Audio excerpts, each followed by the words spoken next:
Harapan Partai Persatuan Pembangunan atau P3 untuk menduduki kursi legislatif di Senayan kian menipis. Mahkamah Konstitusi sudah menegaskan perkara sengketa pemilu legislatif yang diajukan P3 di 8 dari 19 provinsi tak dapat dilanjutkan ke tahap pembuktian. Pasalnya permohonan kabur dan tak jelas. Dalam sidang pembacaan putusan selah atau dismissal, perkara perselisihan hasil pemilihan umum atau PHPU untuk pemilu legislatif pada Selasa 21 Mei hingga pukul 18.00, MK menyatakan klaim pergeseran suara yang diajukan P3 di 8 provinsi tak dapat diperiksa lebih lanjut. 8 provinsi itu adalah Jawa Barat, Jawa Tengah, Papua Tengah, Kalimantan Timur, Aceh, Sumatera Barat, Lampung, dan Banten.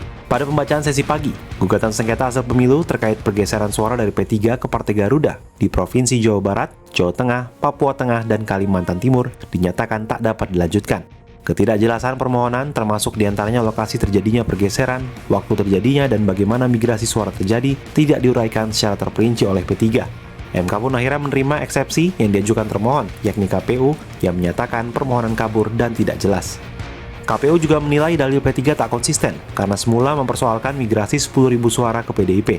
Namun perbaikan permohonannya, pemohon mendalilkan perpindahan 5.300 suara dari P3 ke Garuda. Terhadap eksesif tersebut, MK menyatakan beralasan hukum. MK juga mencatat bahwa P3 tak merujuk sama sekali alat bukti tertentu dalam setiap dalil permohonannya. Sementara itu, Hakim Konstitusi Eni Nurbaningsih membacakan permohonan P3 di Provinsi Lampung, khususnya Dapil Lampung 1 dan Lampung 2. Menurut Eni, setelah MK memeriksa secara seksama permohonan yang diajukan, ternyata P3 tak mengurai secara jelas di tahap mana terjadi kesalahan penghitungan yang dimaksud. Adapun di Provinsi Banten, Hakim Konstitusi Guntur Hamzah juga menilai permohonan P3 di Dapil Banten 1, 2, dan 3 tak dapat diterima dan dilanjutkan ke sidang pembuktian.